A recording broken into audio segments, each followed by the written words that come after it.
தக்காளி ரசம் வைக்கலாமா? 1 ஸ்பூனு மிளகு, 1 ஸ்பூனு சீரகம், ஒரு 5-6 பூண்டு பல் எடுத்துக்கணும். 5-6 பூண்டு பல் எடுத்துக்கலாம். சின்ன சைஸ் வெங்காயத்தில் ஒரு பாதி வெங்காயம் எடுத்துக்கிறேன்.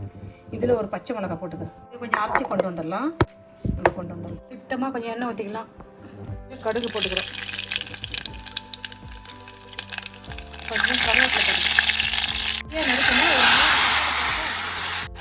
3 தக்காளி பழத்தை சேர்த்துட்டு நம்ம அப்படியே வதக்கணும்.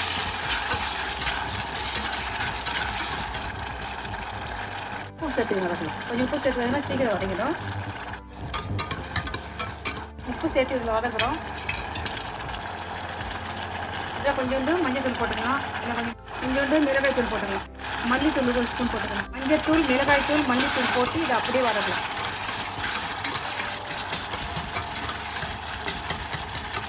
அப்படியே வதக்கலாம். இன்னொரு பச்சை மிளகாய் போட்டுக்கலாம். அதில் தக்காளி எல்லாம் நல்லா அழகாக இருக்குது. நம்ம போட்ட தூள் வாசனை எல்லாம் போயிடுச்சு. நம்ம கொஞ்சம் மல்லித்தூள் சேர்த்தோம், மிளகாய் தூள் சேர்த்தோம், மஞ்சள் தூள் போட்டோம். எல்லாம் தூள் வாசனையும் போகிற அளவுக்கு நம்ம அதை மசிச்சு விடலாம். பெருங்காயத்தூள் சேர்த்துக்கலாம். சேர்த்துட்டு அப்படியே செஞ்சுக்கலாம்.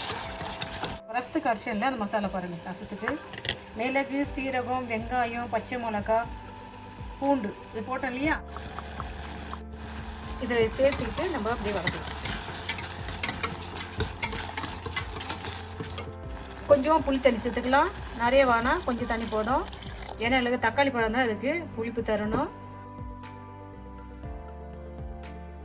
திட்டமையில் தண்ணி கொஞ்சம் ஆட் பண்ணிக்கலாம்.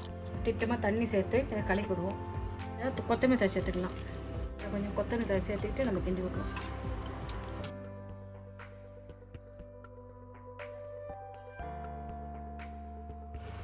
உப்பு திட்டம் போட்டுக்கலாம். உப்பு திட்டம் போட்டு இதை கிண்டி வச்சு அப்படியே ஒரு கொதி வரட்டும். இது சும்மா ஒரு 1/2 ஸ்பூனு கொஞ்சம் நெய் சேர்த்து இதை அப்படியே கொதிக்கணும். நான் ரசத்தை தாளிக்க போகிறோம். கொஞ்சமாக எண்ணெய் ஊற்றிக்கலாம். எடுக்க போட்டுக்கிறோம். காஞ்ச மிளகாய் போட்டுக்கிறோம். கருவேப்பிலை போடுறோம். பூண்டு சேர்த்துக்கலாம்.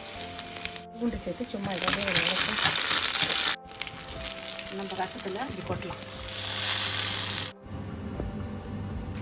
என்ன அழகாக ரசம் பொங்கி வருது. அவ்வளோதான். எதுக்குமே ரசத்தை நம்ம கொதிக்க வைக்கக்கூடாது. மிக்ஸ் பண்ணி பார்க்கலாமா நம்ம இதை?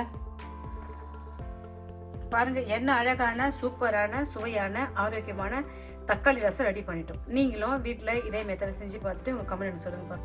பாய். தேங்க்யூ.